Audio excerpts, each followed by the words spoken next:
आइए मैं आप सभी को एक भक्त की कहानी सुनाती हूँ। यह कहानी कुबाजी महाराज की है, जिनका नाम उनके गुरुदेव द्वारा केवल राम रखा गया था। वे एक कुम्हार थे। उन्होंने श्री कृष्णदास पायाहारी जी के सत्संग में जाना शुरू किया और उन्हें ही सद्गुरु रूप में वरण किया। जाति से तो वे कुम्हार थे, लेकिन उसकी स्थिति महान संतों के समान हो गई थी। वे दिन रात संतों की सेवा में लगे रहते थे। उन्होंने समझ लिया था कि यदि संतों की आराधना की जाए तो भगवान को प्राप्त करना सहज हो जाता है। उनके घर में साधु संतों का आना जाना लगा रहता था। वे महीने में केवल 30 बर्तन ही बनाते थे और उनमें से रोज केवल एक ही बेचते थे। इस सीमित कमाई से ही वे अपने परिवार का भरण पोषण करते थे। उनका मत था कि यदि हम सांसारिक गतिविधियों में उलझ जाएंगे तो हमारा मन आंतरिक भजन में नहीं लगेगा। एक दिन उनके घर में बहुत से संतों की मंडली आई, किंतु उनके घर में संत सेवा के लिए कोई व्यवस्था नहीं थी। उसने अपने पत्नी से कहा, अब हमें किसी से उधार लेना पड़ेगा। वे संतों से हाथ जोड़कर विनम्रतापूर्वक कह सकते थे कि उनके पास भोजन की व्यवस्था नहीं है, परंतु उन्होंने ऐसा नहीं किया। उन्होंने सोचा कि संतों की सेवा के लिए ऋण भी लेना पड़े तो कोई दोष नहीं है। अब केवल राम उधार लेने के लिए गए।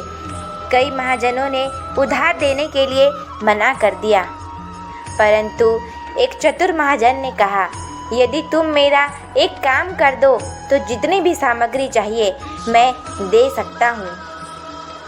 कुबाजी महाराज ने पूछा, आपका क्या काम है? महाजन ने कहा, हमारे कुएं की खुदाई का काम रुका हुआ है।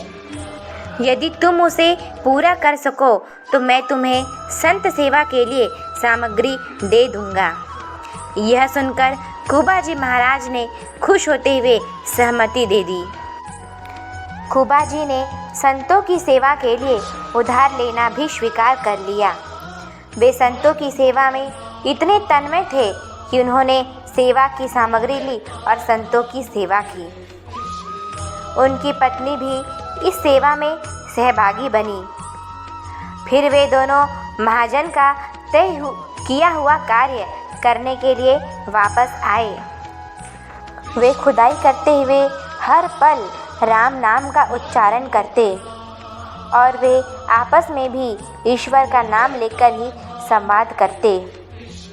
उन्हें मेहनत करता देखकर महाजन को तो आनंद हो गया।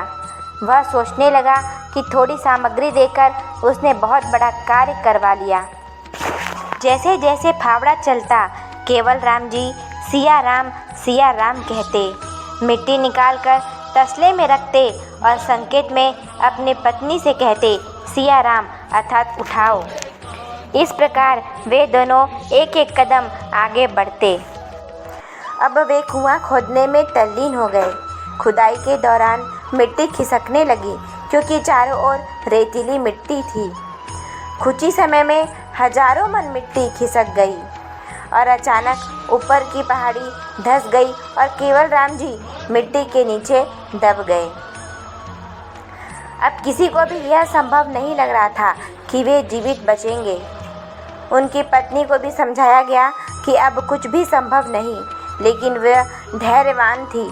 उन्होंने इसे प्रभु की इच्छा और अपने प्रारब्ध का फल माना। 1 महीने तक कोई भी उस स्थान के पास नहीं गया, क्योंकि यह एक बहुत ही दुखद घटना थी।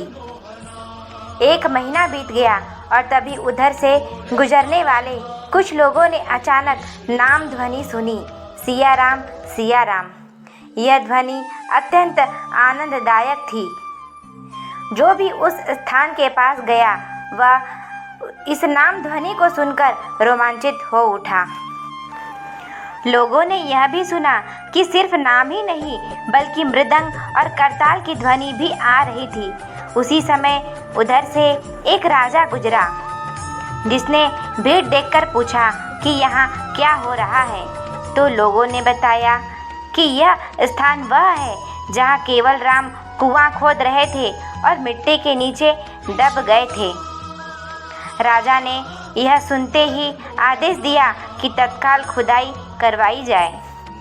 लोगों ने कहा कि इतनी गहरी मिट्टी के नीचे कोई जीवित कैसे रह सकता है, लेकिन नाम ध्वनि स्पष्ट रूप से सुनाई दे रही थी।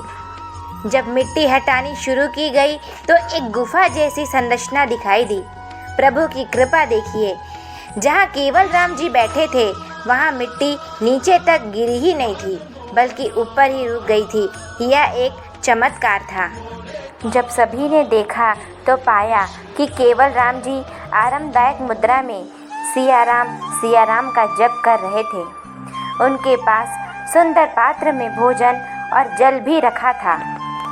यह उनकी अटूट भक्ति और प्रभु के नाम पर दृढ़ विश्वास का परिणाम था। यह नाम जप का प्रभाव था कि उन्होंने किसी भी प्रकार की घबराहट महसूस नहीं की। जो भक्त सच्चे मन से नाम जप करता है उसका पालन पोषण स्वयं प्रभु करते हैं। अगर आप सभी को स्टोरी अच्छी लगी हो तो मेरे YouTube चैनल को लाइक, शेयर एंड सब्सक्राइब कर दीजिएगा। आइए और मेरे साथ प्रेम से कहिए राधे राधे।